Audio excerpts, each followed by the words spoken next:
Hey, Jim. Hey, thanks for having me out. Utah is absolutely beautiful, but I have to get your opinion on something before you leave.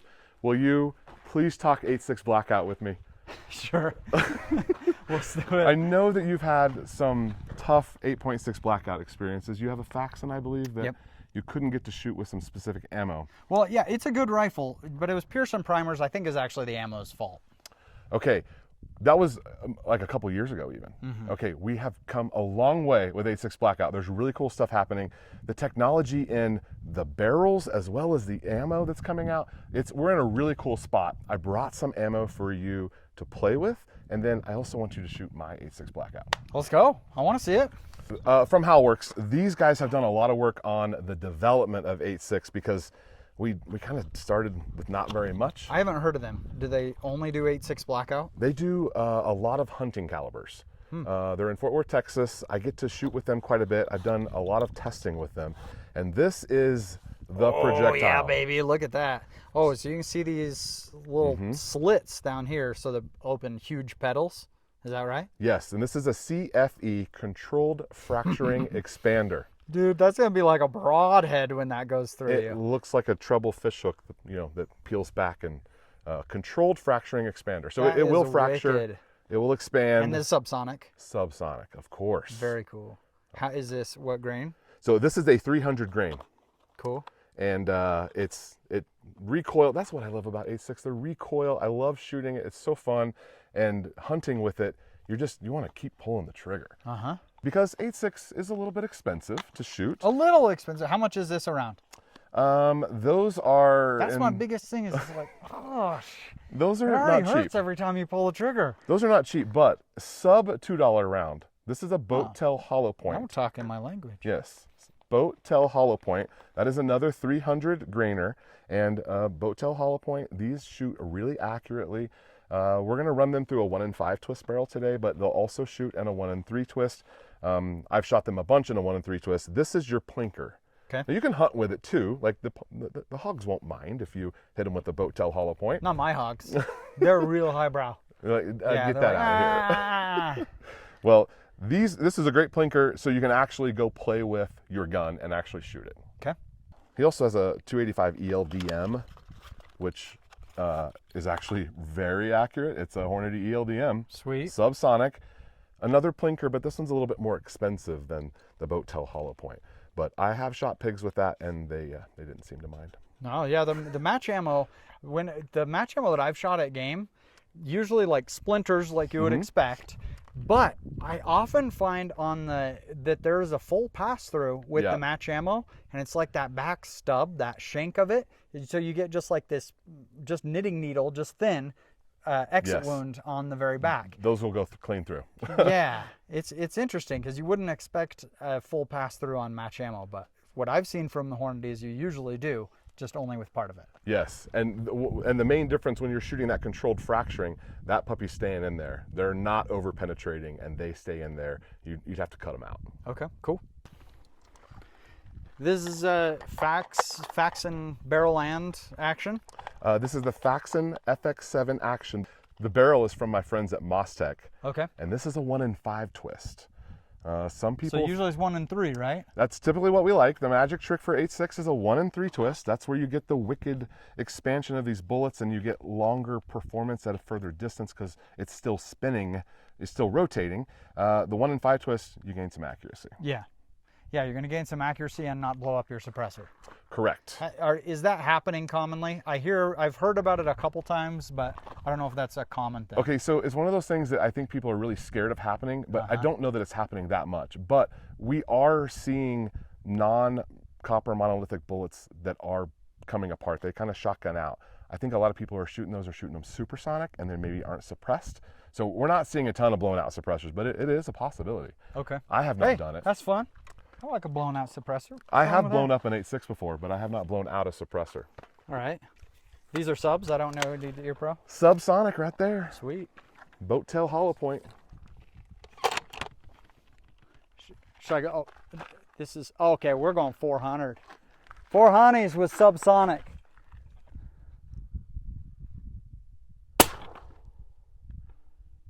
Oh, you'd hear it. Give it again. I love the recoil impulse is so light with a 300 grain bullet. It's nuts.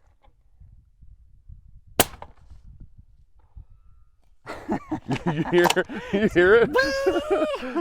Boing. Just skipping off. Come on, we're gonna whack it this time. Steel coyote, target it. I'm aiming like 10 feet above. Ah, no luck. Pretty cool though. 400 yards with a subsonic is not ideal. 242 yards is my record. Okay. 242. It's my deer stand to my far feeder, and I've taken pigs, coyotes with 8.6 at that distance. So that's a stretch. Tell me honestly. Here's what I think about 8.6 Blackout. All right. It's like somebody needs a new car. Okay. So they go out, they buy an old, nice Chevy Silverado, 1976. It's all rusted. This thing is nice. Okay. Then they go on Facebook Marketplace. They buy a swing set and they weld it into the bed of the truck. Okay. So you can just swing on your swing as you're driving around. Now, you see something like that and you say, yeah, that is a great party trick. But should a company be like manufacturing that car to sell as new as a car? No, don't do that. And so that's how I feel like 8.6 Blackout. Like I feel like, yeah, 300 grain subsonic. This is awesome.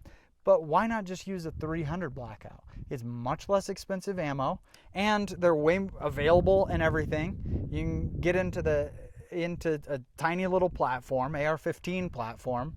And so I feel like that is a more usable version of this. Right. Like the only time I would say you want this one though is like if you want to hunt a bison subsonic. And then I'd be like, yeah, 8.6 Blackout. But under normal conditions, I just don't see why. Is it like that? Is it just the yeah because we can? Or is there a real use case for this? That is a great question that I don't feel like maybe enough people have asked. Now, the comparison... That's the great thing about the gun industry is you don't really have to answer that. So if it can be done, we should. Yeah, exactly. And that's, it's not a one size fits all. It's certainly, there's no ultimate versatile caliber, but this is a first grab for me for a hog hunt. 100% first grab. I shot a pig with a 300 Blackout just 3 or 4 weeks ago, and she ran on me, and we had to track her down with thermal and find out that she actually did go down. That was a 200 or a 220 grain, so a heavier 8.6 or 300 Blackout. These, when you hit with these, there's no deniability about whether or not it's a lot of lead. They don't run away. So there's definitely that to the factor. And if you're trying to get rid of some hogs on your property, obviously there's cheaper ways to do it, but is there a more fun way to do it? No. $3 for a hog, I'll take it. That's pretty cool. So, that's why the plinking ammo exists. You can reload. You're reloading at 308 prices if you're reshooting your brass. I mean, it's not crazy. Now, what powders are you using? Because I reloaded it when 8.6 Blackout was brand new. Is when I think I did 2 videos on it. Yes. And I reloaded it. I can't remember what the powder was, but it's like so fine, like you don't breathe while you're reloading it, or it just flies everywhere. The Accurate 1680, I believe. I think that was it. Yep. Yeah. That was the original one that we had load data, because no one wanted to publish load data because we didn't have the pressure testing all done. That was the only one that I think Faxon actually published the load data. Yeah, like if you got 50 cartridges all loaded up and you sneeze, you gotta start over. It's gone. The powder's gone. So there's a couple of new powder. One of the issues is case capacity. So 8.6 Blackout has a little bit too much case capacity. Yeah. So we need a bulky powder to fill that up. That's part of the reason why we have bigger, longer, heavier bullets, is to take up some of that case capacity on subsonic. Now, 11FS is a great powder to play with. There's a new powder that is not actually available for the retail market, but some of the reloading companies are getting it, and it's quieter. 11FS, the FS is a flash. Quieter powder? I've never even... The 11FS is quieter. That flash suppressant, it makes a quieter powder. powder. That it's sending less out the barrel. Okay, that would make sense. Yeah. Okay, I can see that. So there are quieter powders than other ones, for sure. The Accurate is not. That's not the quietest powder. Okay. So I was a little unimpressed with how loud it was when I was shooting those first rounds, 2-3 years ago. Now it's like bink, bink. It's quieter than 22 LR. You're shooting right next to it. That's pretty cool. So when you said it was pretty accurate with the match ammo. Yes. What are we talking about? Like, are we gonna be shooting sub MOA? Okay, if you're going to Accurate say has it's different accurate, standards, right? correct. If you're going to say accurate, I think you have to use the MOA standard.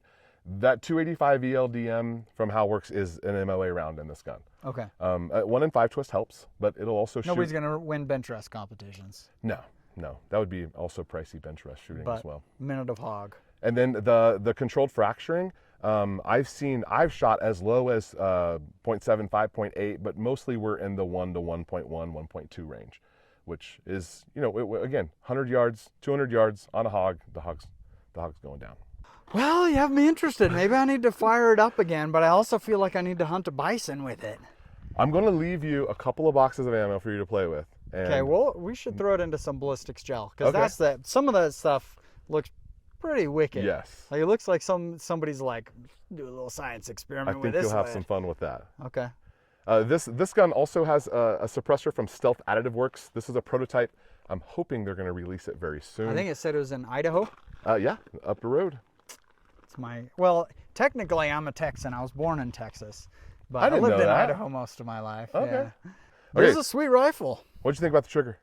I was more focused on the bullet. Okay. Let me feel this thing. Oh, yeah, that's nice. Who makes the trigger?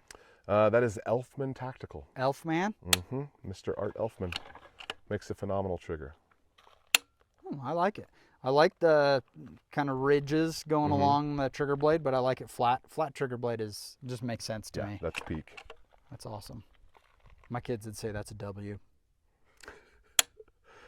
Okay, well, I'm saying it's a W because I've got Backfire Jim partially interested in 8.6 Blackout. No, I'm fully interested in it. I think that's fantastic. We got to go kill some hogs. Oh, well, yeah, we'll have you out sometime. Let's go. Okay.